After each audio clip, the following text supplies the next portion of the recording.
In the quiet hills of rural Rwanda, in a village where the dust rose higher than dreams, lived a young boy named Mugisha.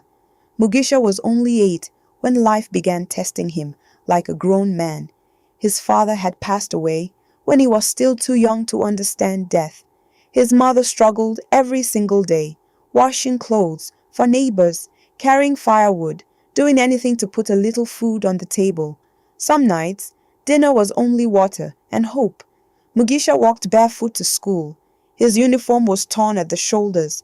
Other children laughed at him, but what they didn't see was the fire in his eyes. He was different. While others complained, Mugisha listened. While others gave up, Mugisha endured. But hardship does not knock, it crashes in.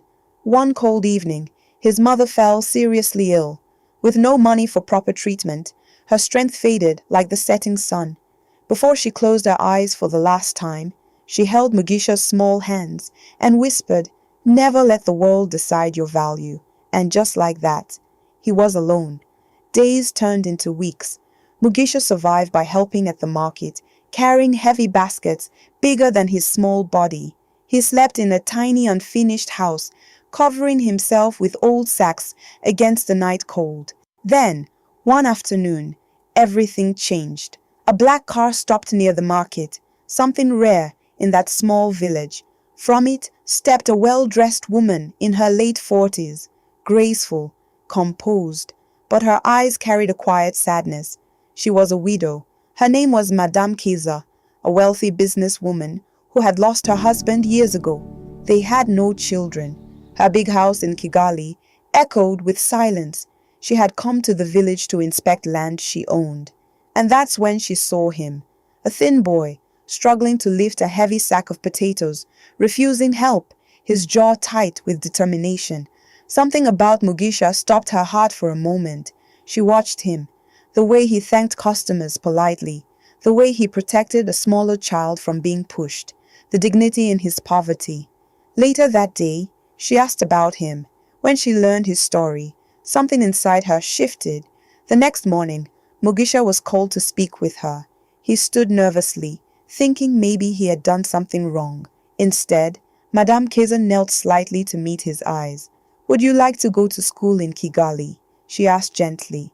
Mugisha didn't answer immediately, because for the first time in his life, someone was offering him more than survival. They were offering him a future. Weeks later, Mugisha left the village, not with shame, but with quiet strength. Madame Kiza adopted him legally. She gave him education, guidance, and something he had not felt in years, safety. But what touched her most was this. Even in the comfort of wealth, Mugisha never forgot where he came from. He studied harder than anyone. He respected everyone. He carried gratitude like a badge of honor. Years passed. The barefoot boy became a top student, then a university graduate, then a young man with vision. And one day, standing beside the woman who chose him, Mugisha opened a foundation to support vulnerable children in the very village where he once carried potatoes.